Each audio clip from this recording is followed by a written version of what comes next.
Hello dear students, welcome to your own channel CUET PG अड्डा 24/7।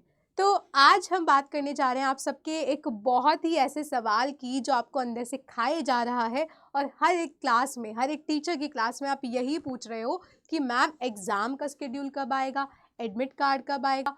Form तो हमने भर दिया है, लेकिन पेपर देने की आपको इतनी जल्दी क्या है, मुझे समझ नहीं आता। बट फिर भी अगर आप हमारे चैनल से जुड़े हैं तो आपकी सारी समस्याओं का समाधान करना हमारी जिम्मेदारी है। तो आज मैं आपको बताने वाली हूँ कि CUET PG 2025 का पूरा एग्जाम शेड्यूल आपका कब तक आ जाएगा, एडमिट कार्ड आपका कब तक आएगा, किस किस शिफ्ट में आपका एग्जाम होता है, कैसे कैसे होता है। ठीक है, तो सारी जानकारी देखेंगे। उससे पहले हम चलते हैं CUET PG की ऑफिशियल वेबसाइट पर, बिकॉज हमारा चैनल कभी भी कोई फेक बातें लाता नहीं है, हम सीधा जो है तथ्यों पर बात करते हैं। तो ये है आपका पूरा का पूरा वेबसाइट। इसमें आपने देखे होंगे अभी तक 3 नोटिफिकेशन आ चुके हैं। सबसे पहला आपका एप्लीकेशन फॉर्म भरने का था, ये वाला। तो आपके जो एप्लीकेशन फॉर्म की डेट थी, आपके जो एप्लीकेशन फॉर्म की डेट थी वो थी आपकी 2 जनवरी से लेकर के 1 फरवरी तक की। लेकिन उसके बाद आपका एग्जामिनेशन फॉर्म की जो डेट थी उसको एक्सटेंड कर दिया गया, जिसकी वजह से जो आपकी करेक्शन विंडो का डेट था, जो आपका पहले 3 फरवरी से 5 फरवरी का था, उसको भी बदल करके आगे एक्सटेंड कर दिया गया। अब काफ़ी बच्चों को लग रहा है कि मैम अगर फॉर्म का डेट आगे बढ़ा है और अगर करेक्शन विंडो का डेट आगे बढ़ा है तो फॉर्म जो आपका एग्जामिनेशन का डेट है वो भी 100% आगे बढ़ेगा। देखो, ऐसा कतई नहीं होता। अगर ये हमेशा है कि कोई भी पेपर क्यों ना हो, अक्सर मोस्टली पेपर्स का जो एप्लीकेशन का डेट होता है वो अक्सर बढ़ता ही है, और जब वो बढ़ता है तो करेक्शन विंडो का डेट तो अपने आप ऑटोमेटिकली बढ़ेगा ही बढ़ेगा। बट इस चीज़ से ये कोई भी इंश्योरेंट नहीं, ये कुछ भी आपका इंश्योर नहीं होता कि आपका जो फॉर्म है वो भी इससे आगे बढ़ेगा ही बढ़ेगा। अब कुछ बच्चों का मानना है कि मैम इस दौरान तो होली भी आ रही है, तो क्या होगा, अभी बताते हैं क्या होगा। तो आपको जो एग्जामिनेशन डेट अभी तक दे रखी है वो आपकी 13 मार्च से 31 मार्च तक दे रखी है। और NTA ऐसे ही है, लेट लतीफ़, बिल्कुल एकदम एंड मोमेंट पे नोटिस लेकर के आते हैं। तो अगर आपका 13 मार्च से पेपर आपके स्टार्ट है तो आपका मार्च के स्टार्टिंग में, मतलब मान लो 5-6 या फिर 1 से 5 के बीच में आपका जो एग्जाम शेड्यूल है वो यहाँ पे आपको देखने को मिलेगा।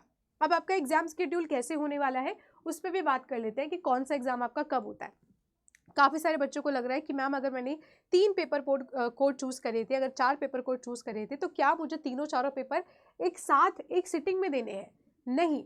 अगर आपने एक पेपर या 4 पेपर भी चूज़ करे हैं तो चारों पेपर का जो अलग अलग टाइमिंग, अलग अलग शिफ्ट, अलग अलग डेट्स पे दिया होगा, आपको उसी टाइमिंग, उसी शिफ्ट के अकॉर्डिंगली ही उस पेपर को देना है। ठीक है, आई होप सो ये कन्फ्यूजन आप सभी का अभी तक क्लियर हो चुका होगा। चलिए, तो अब आगे बात कर लेते हैं। आगे हम बात करते हैं कि आपका एग्जामिनेशन शेड्यूल तो हमने ऑलरेडी डिस्कस कर लिया कब से कब तक आने वाला है। अब हम देखते हैं कि आपका जो एडमिट कार्ड है वो कब आता है। तो अगर आपके एडमिट कार्ड की बात करें तो मान लो जैसे आपका पेपर है, मान लो आपका पेपर है 13 मार्च को, है ना। अगर आपका पेपर 13 मार्च को है तो आपका जो एडमिट कार्ड होगा वो 2 से 3 दिन पहले ही आता है। तो आपको जो एडमिट कार्ड आ सकता है वो आपका 10 मार्च को आ सकता है।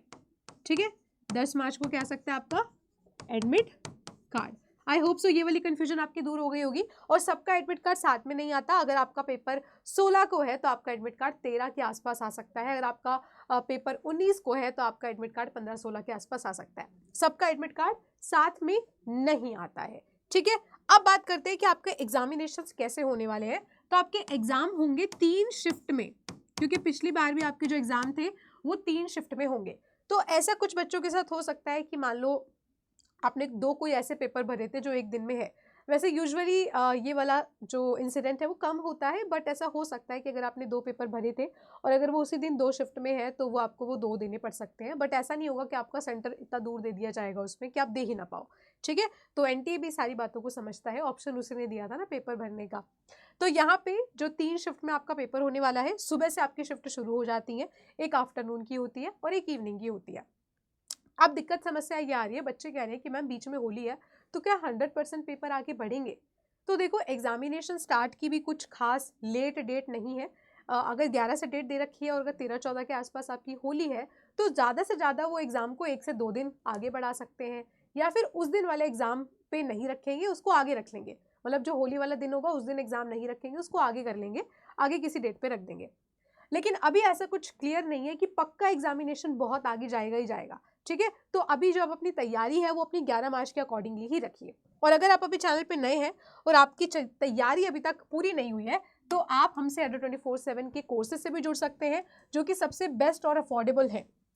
तो आप जाओगे ऑल कोर्सेज में, अभी समय बहुत कम है तो आप चाहो तो हमारे क्रैश कोर्सेज में आ सकते हो। You will go to CUET PG और यहाँ क्रैश कोर्सेज में आपको हर एक सब्जेक्ट का सबसे बेस्ट अफोर्डेबल प्राइस पे मिलेगा। मात्र 3,000 के आसपास, 2,500 से 3,000 के बीच में आपको पूरा सिलेबस करवाया जा रहा है। सोचो, तो अगर आपको किसी भी कोर्स में एनरोल होना है तो आप जो है क्या कर सकते हैं, आप डायरेक्टली मेरे कोड का भी इस्तेमाल कर सकते हैं विच इज स्वाति30, या फिर अगर आपको समझ नहीं आ रहा मैम कोड कैसे लगाना होता है तो आप जो है swati.yadav@adda247.com ईमेल आईडी पे मेरे से कांटेक्ट कर सकते हैं। मैं एक छोटा सा डेमो आपको दिखा देती हूँ कि आपको जो है कैसे कोड को इस्तेमाल करना होता है। मान लो कि आप जा रहे हो किसी भी कोर्स में, ठीक है, यहाँ पे आप जाओगे, बहुत सारे कोर्सेज आपको दिखाई देंगे।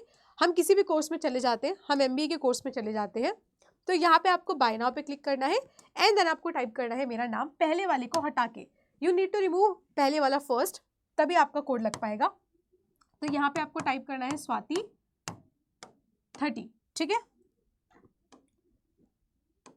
तो यहाँ पे जैसे ही आप स्वाति30 को अप्लाई कर दोगे तो आपका डिस्काउंट यहाँ पे लग जाएगा और आपको मात्र 2,000 समथिंग रुपीज़ में भी आपको मिल सकता है। डिस्काउंट पे डिपेंड करता है कैसा चल रहा है, ठीक है। उसके बाद कंटिन्यू करके you can do the payment. और अगर आपको कोई भी दिक्कत समस्या आ रही है कोर्सेज से रिलेटेड, मॉक टेस्ट भी हमारे पास अवेलेबल है, आप कुछ भी ले सकते हैं, ठीक है। तो आप जो है मेरे से डायरेक्टली कांटेक्ट कर लीजिएगा। मेरी ईमेल आईडी है swati.yadav@adda247.com पे। आई होप सो कि आपको ये वीडियो मदद करेगी और अगर मदद करिए, चैनल पे नई आए हैं तो चैनल को सब्सक्राइब जरूर कर लें। Bye bye, all the very best.